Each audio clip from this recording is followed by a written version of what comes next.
Salut les investisseurs, j'espère que vous allez bien et bienvenue dans cette nouvelle vidéo de Portefeuille Dividende.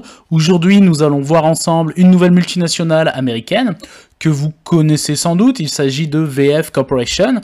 Mais avant, n'hésitez pas à vous abonner, à liker, à partager, ça aide grandement la chaîne. Let's go, c'est parti! Au moment où je tourne la vidéo, le prix du cours donc de l'action de VF Corporation est de 19,04 $. Bon, ça fluctue puisque le marché américain vient d'ouvrir.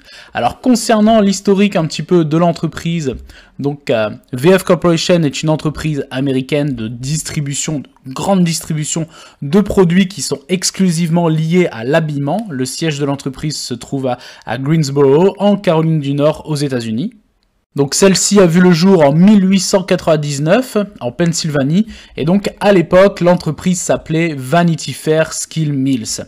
Et depuis les années 2000, l'entreprise a acheté énormément de marques, plus d'une vingtaine, et elle possède à l'heure actuelle environ 700 magasins sous différentes enseignes. Mais bon, ce qui nous intéresse le plus, ce sont les dernières dates, en l'occurrence ici. Donc en avril 2018, le fabricant néo-zélandais de textiles de sport haut de gamme Icebreaker est acquis à 100% auprès des actionnaires historiques de l'entreprise. Toujours en 2018, en août précisément, donc VF Corporation annonce la scission et la mise en bourse de ses activités de jeans, incluant les marques Lee et Wrangler, qui regroupent donc un chiffre d'affaires au total de 2,5 milliards de dollars. Le reste de ces activités, qui représentent quasiment 11 milliards de dollars de chiffre d'affaires, voient leur siège social être déplacé à Denver, donc au Colorado. Et la dernière en date, donc c'était en novembre 2020, VF Corporation annonce l'acquisition de Supreme pour 2,1 milliards de dollars. L'entreprise qui était donc devenue auparavant Carlyle Group. Alors voici ici les différentes marques finalement que possède donc VF Corporation.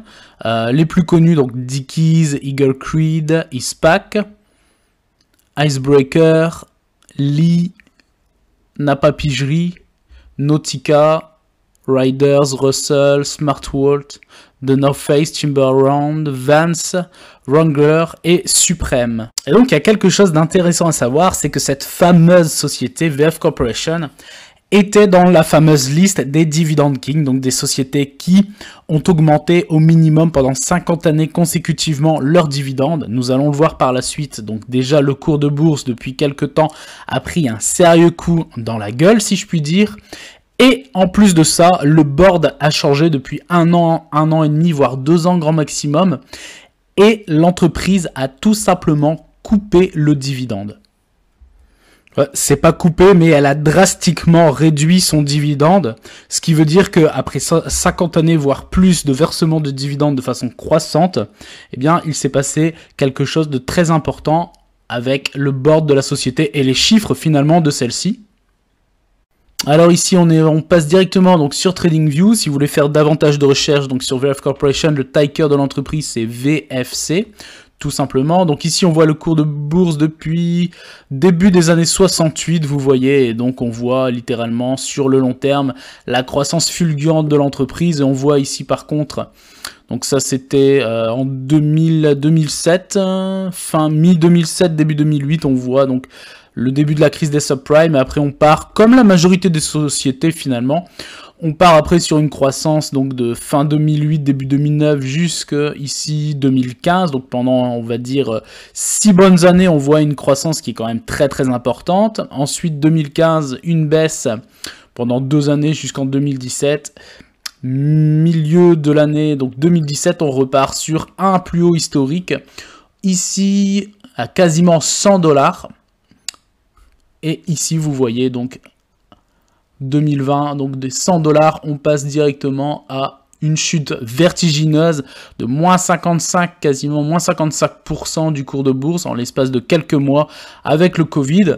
Bon, on voit que ça a été, les mois d'après qui ont suivi, ça a été littéralement ravalé pour repartir sur un plus haut quasiment historique aux alentours des 90 $. Mais depuis, vous voyez, limite c'est quand même assez conséquent, une perte qui est fulgurante, de moins 82% du prix donc, de l'action VF Corporation.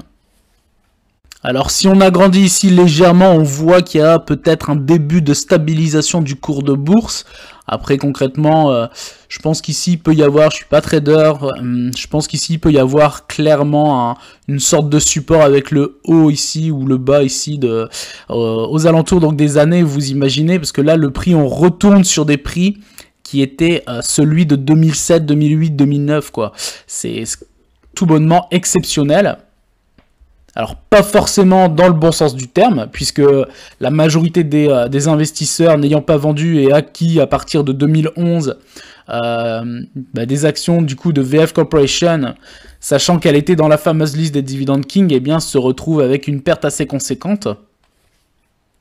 Donc à voir comment va réagir donc le cours de bourse et du coup la psychologie donc des investisseurs par rapport aux différents résultats que l'entreprise pourra annoncer. Et dans tous les cas, le graphique depuis 2021, début 2021, quasiment mai 2021, c'est pas joli du tout à voir. Alors, opportunité pour certains ou pas, tout cela reste un choix personnel, pardon. Nous allons voir après les différentes données de l'entreprise, ce qui pourra éclaircir davantage la prise de décision pour un éventuel investissement ou pas. Donc alors ici, VF Corporation, on passe directement sur dividende.com. Donc le dividende est de 1,20$ pour un rendement actuel, puisqu'on l'a vu juste avant sur le graphe précédent, donc qui s'est littéralement cassé la figure, que nous sommes à 6,36% du coup, ce qui est un rendement plutôt conséquent. Alors concernant le average price recovery, il faut quasiment 11 jours à l'entreprise pour qu'elle retrouve son cours de bourse avant détachement donc du dividende. Concernant le payout ratio, eh bien celui-ci est de 50%, donc c'est plutôt positif. Alors après, je ne me rappelle plus des chiffres, mais il me semble que le payout ratio était quand même conséquent avant que celle-ci réduise justement son dividende. Alors concernant la fréquence des dividendes, eh bien c'est de façon trimestrielle comme la majorité des sociétés aux États-Unis. Et vous voyez du coup par rapport au secteur donc des consommations discrétionnaires, on voit ici ce secteur en général est de 1,89% à l'heure actuelle, alors que VF Corporation est de 6,36%. Donc après, il faut toujours se méfier un minimum quand on voit justement des rendements aussi conséquents et creuser davantage pour voir quels sont les chiffres, qu'est-ce qui s'est passé, s'il y a énormément de dettes, s'il y a des achats, acquisitions, etc. Et donc vous voyez ici, donc nombre d'années d'augmentation du dividende, eh bien 0, puisque l'année dernière, celle-ci a décidé donc de couper le dividende après plus de 50 années d'augmentation. Alors concernant le dividende au niveau trimestriel, le dernier dividende a été payé le 20 juin, précisément pour un montant de 30 centimes de dollars par action, et le prochain dividende qui sera versé sera le 20 septembre pour toujours un montant de 30 centimes de dollars par action. Donc le prochain dividende sera versé donc dans une dizaine de jours précisément. On passe maintenant donc à l'historique donc du dividende. On voit ici donc 2023 et vous voyez donc 30 centimes, 30 centimes, 30 centimes. Et sinon ici en 2022 on était à 2,01$ pour un montant trimestriel qui était aux alentours donc des 50 centimes de dollars par action. Et donc ici, sinon après on était donc à 2021 1,97$, 2020 1,93$, 2019 1,93$ également, ce qui me paraît bizarre. 2018 1,89$, 2017 1,72$, 2016 1,53$, 2015 1,33$, 2014 1,10$, 2013 91 cents, 2012 0,75 centimes, 2011 65 centimes, 2010 60 centimes, etc., etc. Donc on peut descendre jusque 2097, même 96, on a des chiffres. 96 c'était 18 centimes trimestriel par action. Et donc vous voyez, la majorité du temps, le dividende en croissance était aux alentours des 3, 4, 5%, ce qui est tout à fait honorable. Et vous voyez, par moment, il y a eu des augmentations drastiques de 15, quasiment ici en 2007, 15%. Ici, on était à 7%. Ici, en 2012, on était à 16%. 2013, quasiment 21%. 2014, 21%. 2015, 20, quasiment, oui, 20%. 2016, 15%. Ça commence à baisser légèrement. 2017, 12%. Et vous voyez, et après ici, ça se stabilise 2% pour être diminué en 2023. Et donc la question à se poser, c'est que même s'il y a eu des augmentations de dividendes plutôt légères pendant de nombreuses années, dans les années 90-2000, aux alentours des 2, 3, 4, 5%, est-ce que les 4-5 années où l'augmentation a été de plus de 20% concernant le dividende n'a pas joué finalement sur l'instabilité du dividende à plus ou moins long terme et se retrouver en 2022, bon, sachant en plus qu'il y a eu clairement un impact très négatif avec le Covid, puisque tout ce qui était supply chain concernant les vêtements, tout a été stoppé littéralement. Les magasins, en l'occurrence, ont été tous arrêtés pendant de nombreux mois aux États-Unis et partout dans le monde. Donc forcément, ça a joué également sur les résultats de l'entreprise. Donc ici, on continue donc sur Morning pour voir un petit peu. Donc concernant la sûreté du dividende, eh bien eux le mettent quand même borderline, puisque après autant d'années d'augmentation, eh bien il y a eu une sacrée baisse donc du versement du dividende. Donc une notation de 10 et un score de croissance qui lui est potentiellement moyen. Donc eux le notent 12 sur 20, ce qui est plutôt correct. On verra les chiffres par la suite.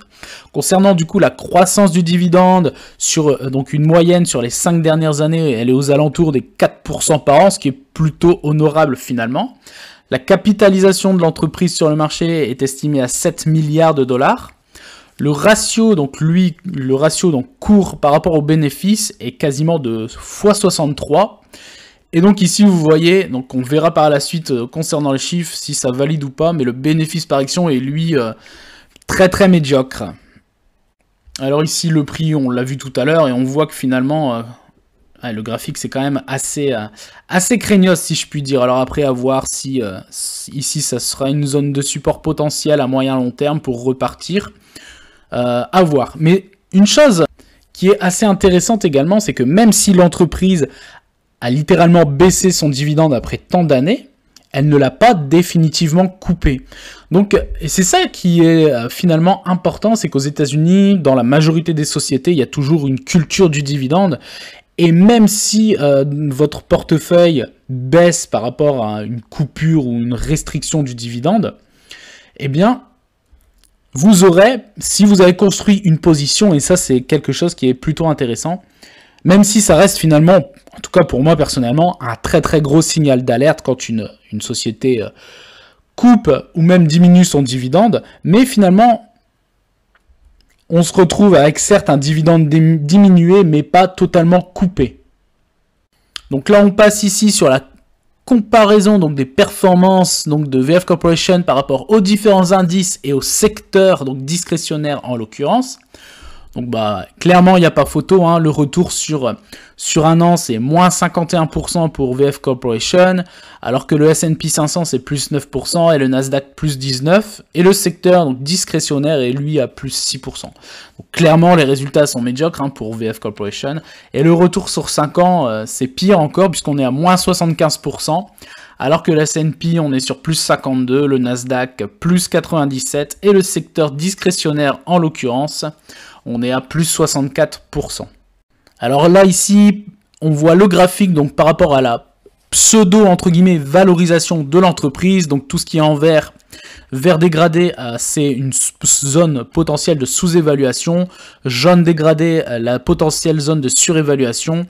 La valeur théorique, et donc ici c'est la courbe qui est en bleu, et le prix donc du cours de l'action est la courbe en noir. Et on voit, eh bien littéralement donc depuis quelques années, on va dire depuis surtout 2021, puisqu'en 2021 et 2020, juste avant Covid, janvier 2020, on était ici dans des zones de surévaluation. Vous voyez, on a rebondi après Covid, on est quasiment avec le Covid revenu à un prix plutôt correct, et là ici on est littéralement donc depuis on va dire fin 2021, donc ça fait plus d'un an et demi, on est clairement dans une zone de sous-évaluation et qui pourrait perdurer encore de nombreuses années.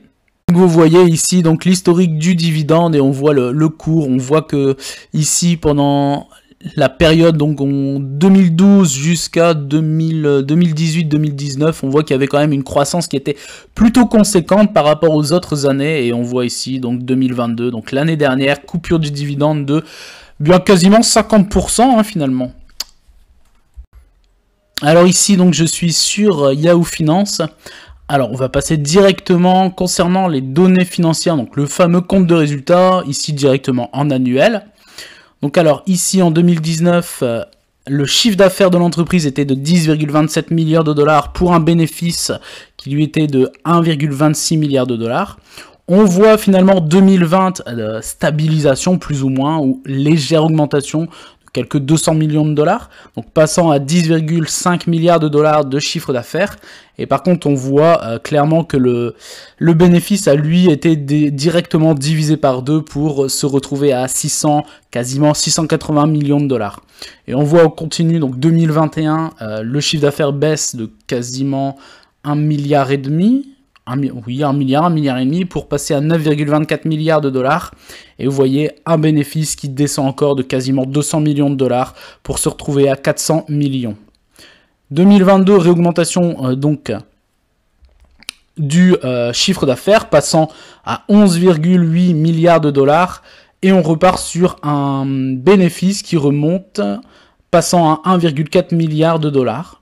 Et là, vous voyez par contre 2023, on est déjà donc entre à l'heure actuelle plus les prévisions entre guillemets, on serait aux alentours des 11,6 milliards de dollars et par contre un bénéfice qui serait littéralement exécrable puisqu'il serait descendu aux alentours des 118 millions de dollars. Donc on voit clairement que 2019, 2020, on va dire stabilisation, 2021 chute, réaugmentation en 2022 et stabilisation sans doute ou légère baisse en 2023, mais on voit par contre, et c'est ce qui finalement fait la différence dans la majorité des cas, c'est le bénéfice, parce qu'en fait vous avez de nombreuses entreprises qui vantent les mérites de faire des chiffres d'affaires qui sont ultra conséquents, mais derrière en fait les bénéfices, soit ils sont minimes, donc avec des marges qui sont très très petites finalement, de par le fait qu'il y ait énormément d'intermédiaires, etc., et des coûts forcément, ou alors littéralement des pertes. Et là, c'est quasiment le cas pour VF Corporation,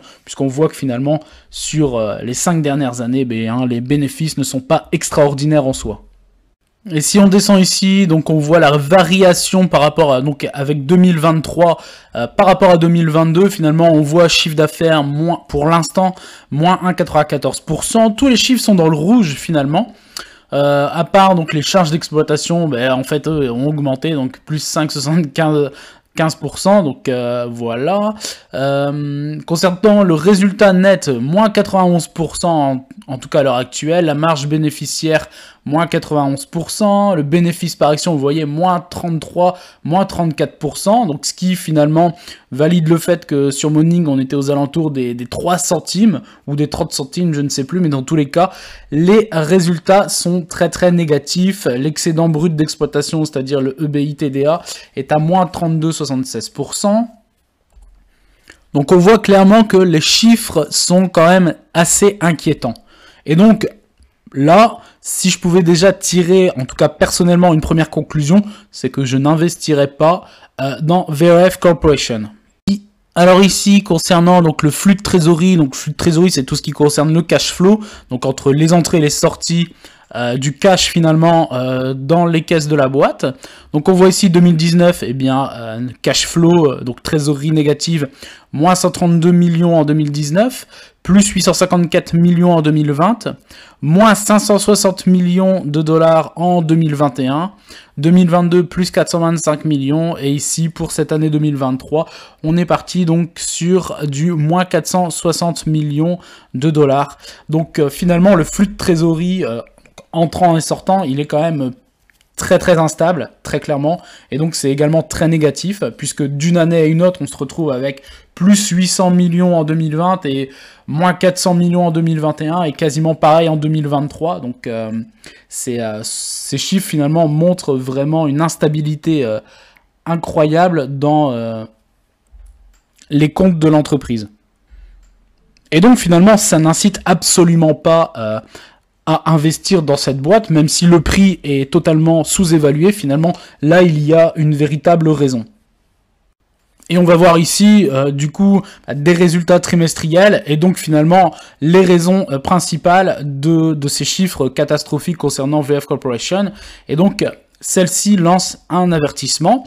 Donc la maison mère de The North Face, Timberland, Vans ou Supreme a annoncé des pertes, vous voyez des pertes, pour son premier trimestre fiscal, mais ses revenus ont quand même dépassé les attentes. Donc le groupe se montre finalement prudent, réduisant donc ses anticipations de ventes annuelles, donc ça c'est déjà négatif, avec le ralentissement de la demande, en particulier donc en Amérique du Nord, son plus gros marché où les ventes ont chuté, tenez-vous bien, sur le trimestre clos. Et donc même si sur le marché chinois, les ventes ont augmenté de 24% sur le trimestre, ça ne semble absolument pas suffire finalement pour compenser la dynamique qui est très faible en Amérique du Nord. Et donc pour le trimestre qui a été clôturé donc début juillet, les ventes ont décliné de 8%, donc passant à 2,09 milliards de dollars, légèrement finalement supérieur au consensus, mais le groupe a déploré une perte ajustée par action plus lourde que prévu de 15 centimes. Et ici finalement c'est quasiment le même résumé de cette news, donc ici sur Zone Bourse. Donc pour conclure finalement, VF Corporation était quand même une entreprise de top qualité, je pense que ça l'est moins vu les résultats de ces dernières, surtout 2-3 dernières années, puisqu'avant c'était une fameuse dividend king, et c'est pour ça qu'il faut quand même analyser assez profondément toutes les entreprises, parce que c'est pas parce que finalement une entreprise se retrouve dans une liste avec 25, 30, 50 années d'augmentation de dividendes que cela va perdurer, et VF Corporation en est la preuve vivante. Donc au-delà de son cours de bourse qui s'est littéralement cassé la figure avec une perte de 50-60% donc de sa valeur encore en 2020, on voit clairement que les chiffres, compte de résultats, bilan, bénéfices, cash flow, donc flux de trésorerie, sont plus qu'en dents de scie et même assez élevés en termes de pertes. C'est d'ailleurs pour cela que l'entreprise a diminué son dividende l'année dernière, c'est-à-dire en 2022, de 50%, ce qui est quand même énorme. D'autant plus que l'entreprise a également suivi le Covid, puisque la majorité de ces produits qui sont finalement des vêtements en tout genre de marque, eh bien, ont vu finalement leur chiffre d'affaires stoppé par le Covid. Si l'on rajoute à cela l'instabilité économique, le pouvoir d'achat finalement des gens qui se réduit davantage, eh bien, les prévisions futures ne sont pas forcément très bonnes pour l'entreprise. À voir finalement, puisque ça reste quand même une très très grosse multinationale, donc à voir comment celle-ci va gérer cette crise qui dure depuis quelques années sur finalement le moyen terme. Mais en tout cas, personnellement, je ne prendrai pas le risque d'investir dans VF Corporation. Voilà, j'espère que cette vidéo vous aura plu. N'hésitez pas à vous abonner, à liker, à partager, et je vous dis à très bientôt pour une prochaine vidéo. Ciao!